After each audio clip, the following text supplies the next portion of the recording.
ఒకసారి ఆలోచించండి, మీరు ఒక రోజుకి ఎన్ని గంటలు మొబైల్ని యూజ్ చేస్తున్నారు, మరియు ఫోన్ కాల్స్ వచ్చినప్పుడు ఎన్నిసార్లు మొబైల్ని చెవికి ఆనిచ్చేసి మరీ మాట్లాడుతున్నారు.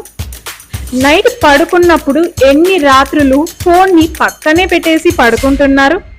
అయితే ఇప్పుడు ఒక ప్రశ్న, మీరు మొబైల్ని వాడుతున్నారా లేక మొబైల్ మిమ్మల్ని వాడుతోందా? ఈ చిన్న పరికరం మీ మెదడు, మీ నరాల వ్యవస్థ, మీ నిద్ర, మీ కాన్సంట్రేషన్, మీ డోపమైన్ వ్యవస్థపై ఎంత ప్రభావం చూపిస్తుందో తెలుసుకుంటే మీరు ఆశ్చర్యపోతారు. అసలు మొబైల్ రేడియేషన్ అంటే ఏంటి? మొబైల్ ఫోన్ టవర్తో మాట్లాడడానికి రేడియో ఫ్రీక్వెన్సీ తరంగాలని రిలీజ్ చేస్తుంది. ఇది న్యూక్లియర్ రేడియేషన్ కాదు, అంటే అణుబాంబులు, ఎక్స్రే, గామా రేస్ లాంటిది కాదు, కానీ మన శరీర కణాలపై ప్రభావం చూపించే ఎలక్ట్రోమాగ్నెటిక్ రేడియేషన్. ఫోన్ సిగ్నల్ బలహీనంగా ఉన్నప్పుడు లిఫ్ట్ లో కానీ, టవర్ లేని ప్లేస్ లో కానీ, మనం టవర్ కి దూరంగా ఉన్నప్పుడు కానీ ఫోన్ ఇంకా ఎక్కువ శక్తితో సిగ్నల్ పంపించడానికి ట్రై చేస్తుంది. అంటే రేడియేషన్ అవుట్పుట్ అనేది పెరుగుతుంది.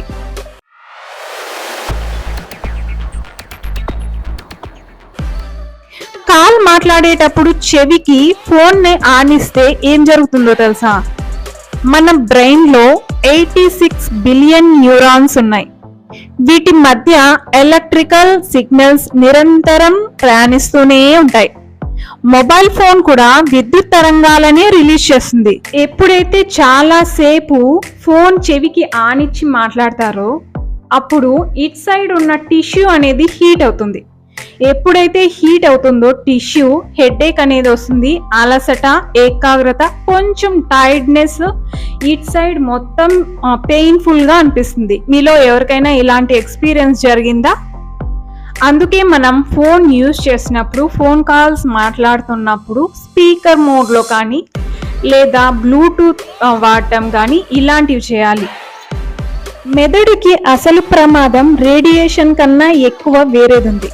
చాలా మంది రేడియేషన్ గురించే భయపడతారు, కానీ సైంటిస్టులు ఎక్కువగా ఆందోళన చెందేది మాత్రం ఇంకో విషయం, అదే డోపమైన్ అడిక్షన్. ప్రతి నోటిఫికేషన్, ప్రతి రీల్, ప్రతి లైక్, ప్రతి మెసేజ్ మన బ్రెయిన్లో డోపమైన్ని రిలీజ్ చేస్తుంది. అంటే చిన్న చిన్న ఆనందాలని మర్చిపోతుంది. అంటే ధ్యానం బోర్ కొడుతుంది, ఒక బుక్ చదవడం బోర్, నేచర్ అంటే బోర్, రిలేషన్షిప్తో బోర్, రీల్స్ మాత్రమే ఇంట్రెస్టింగ్గా ఉంటాయి. ఎందుకంటే మన బ్రెయిన్ రివార్డ్ సిస్టమ్ని మార్చడం అనేది ప్రారంభిస్తుంది. నర్వస్ సిస్టంపై ఎలాంటి ప్రభావం చూపిస్తుంది? మన నర్వస్ సిస్టమ్ అనేది 3 పనులు చేస్తుంది: ఆలోచించడం, స్పందించడం, శరీరాన్ని నియంత్రించడం. ఎక్కువ స్క్రీన్ టైం వల్ల మెంటల్ ఫెటిక్, అటెన్షన్ తగ్గడం, మెమొరీ సమస్యలు, యాంగ్జైటీ, స్ట్రెస్ ఇవన్నీ పెరుగుతాయి. ఎందుకంటే బ్రెయిన్ ఎప్పుడూ హైపర్ స్టిమ్యులేషన్లో ఉంటుంది. బ్రెయిన్కి విశ్రాంతి దొరకదు. ఒకప్పుడు మనిషికి కొన్ని సమాచారాలే చూసేవాడు, కానీ ఇప్పుడు గంటలో వేల సమాచారాలు చూస్తున్నాడు. నరాల వ్యవస్థ ఎప్పుడూ అలర్ట్ మోడ్లోనే ఉంటుంది. చాలా మందికి ఒక అలవాటు ఉంటుంది, పడుకునేటప్పుడు ఫోన్ని పక్కన పెట్టుకొని మరీ పడుకుంటారు. ఇది రేడియేషన్ కన్నా ఎక్కువ ప్రాబ్లం.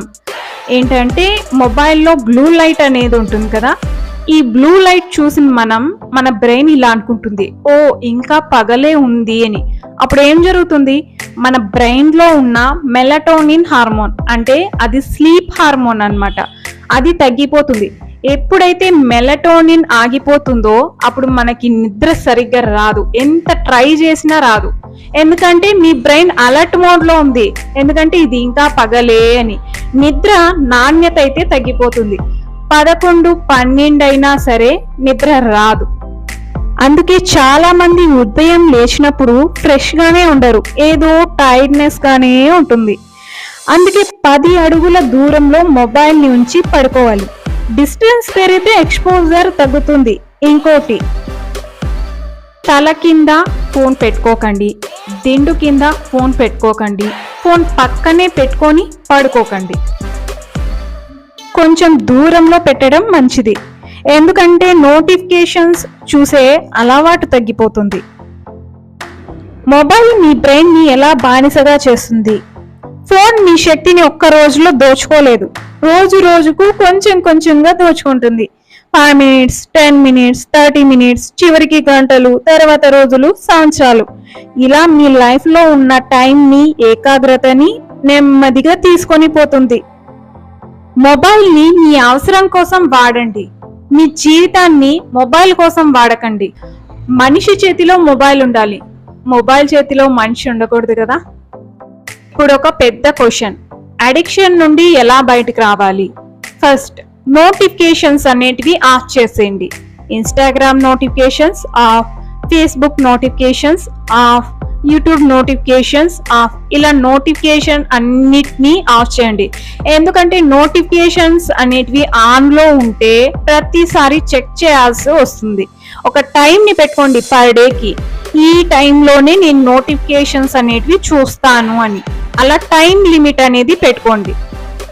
సెకండ్, మీ మొబైల్ని బెడ్రూమ్ దాటి బయట పెట్టండి. ఎందుకంటే అడిక్షన్ యొక్క పెద్ద లక్షణం ఏంటో తెలుసా? మనం రాత్రి పడుకోబోయే ముందు 1 గంట 2-3 గంటలు చూడటం, మార్నింగ్ లేవగానే 1 గంట 2 గంటలు చూడటం. ఇదే అడిక్షన్ యొక్క ఫస్ట్ లక్షణం అయితే ఇదే. సో అందుకే మనం పడుకోబోయే ముందు 1 hour మొబైల్ చూడకండి, మొబైల్ ని బయట పెట్టేయండి. ఒకవేళ మీరు అలారం పెట్టుకొని లేచే వాళ్ళైతే ఒక క్లాక్ కొనుక్కోండి, క్లాక్ పెట్టుకోండి బెడ్రూమ్ లో, అప్పుడు సరిపోతుంది. మార్నింగ్ లేవగానే 1 hour చూడకండి, నైట్ పడుకునే పోయే ముందు 1 hour అస్సలు చూడకండి. థర్డ్, మార్నింగ్ లేవగానే 1 hour మొబైల్ చూడకండి. ఒకవేళ మొబైల్ మీరు చూసారనుకోండి, మీ బ్రెయిన్ మీద కంట్రోల్ మీది కాదు, మొబైల్ది, సోషల్ మీడియాది. సో మార్నింగ్ లేవగానే 1 hour మెడిటేషన్ చేయండి, బ్రీతింగ్ ఎక్సర్సైజ్ చేయండి, సూర్య నమస్కారాలు చేయండి, ఒక బుక్ ని చదవండి. ఫోర్త్, డోపమైన్ డిటాక్స్ చేయండి. ఒక రోజు లేదా వారానికి ఒక రోజు సోషల్ మీడియా లేకుండా గడపండి. మొదట్లో బోర్ కొడుతుంది, కానీ అదే హీలింగ్ స్టార్ట్ అవుతుంది. బ్రెయిన్ మళ్ళీ న్యాచురల్ హ్యాపీనెస్ ని గుర్తుకు చేసుకుంటుంది, న్యాచురల్ గా అలవాటు పడుతుంది. ఫిఫ్త్, స్క్రీన్ టైం అనేది పెట్టుకోండి. ఏంటంటే యూట్యూబ్ కి 45 minutes, ఇన్స్టాగ్రామ్ కి 45 minutes, ఫేస్బుక్ కి 30 minutes. ఈ టైం అవ్వగానే ఆటోమేటిక్ గా ఆ యాప్స్ అనేటివి క్లోజ్ అయిపోతాయి. తర్వాత మళ్ళీ నెక్స్ట్ డే మాత్రమే అది రివీల్ అవుతాయి. సో అలా మీ మొబైల్లో సెట్ చేసుకోండి. సిక్స్త్, ఫోన్ కి బదులు ఒక లక్ష్యాన్ని ఇవ్వండి మీ మనసుకి. ఖాళీగా ఉండే మనసే కామానికి నిలయం, అడిక్షన్స్ కి నిలయం. ఎప్పుడైతే మీ మనసుకి ఒక లక్ష్యం ఇస్తారో అప్పుడు ఏ అడిక్షన్ కూడా మిమ్మల్ని టచ్ చేయలేదు. ఎందుకంటే మీ మనసు ఎప్పుడు ఆ లక్ష్యం గురించి మాత్రమే ఆలోచిస్తుంటుంది. అందుకే జిమ్ కానీ, యోగా కానీ, ఒక బిజినెస్ ప్లానింగ్ కానీ, లేకపోతే ఒక జాబ్ కానీ, లేకపోతే ఒక లెర్నింగ్ స్కిల్ కానీ, ఒక గోల్ కానీ, అది ఏదైనా సరే గుర్తుంచుకోండి, ఖాళీగా ఉన్న మనసే కామానికి, అడిక్షన్స్ కి నిలయం. మొబైల్ అడిక్షన్ అనేది ఒక రోజులో రాదు, ఒక్క రోజులో పోదు కూడా. ఒక 1 week చేసి అరే నాకు ట్రై వర్క్ అవ్వడం లేదు అంటే అది తప్పు. డైలీ 1% మీ మీద, మీ మొబైల్ మీద మీరు గెలిచారనుకోండి, 100 days లో ఖచ్చితంగా మీరు చేంజ్ అవుతారు. అప్పుడు మీ కాన్సన్ట్రేషన్ లో ఎంత చేంజ్ వచ్చింది అనేది మీకే తెలుస్తుంది, వేరే వాళ్ళు చెప్పాల్సిన అవసరమే లేదు.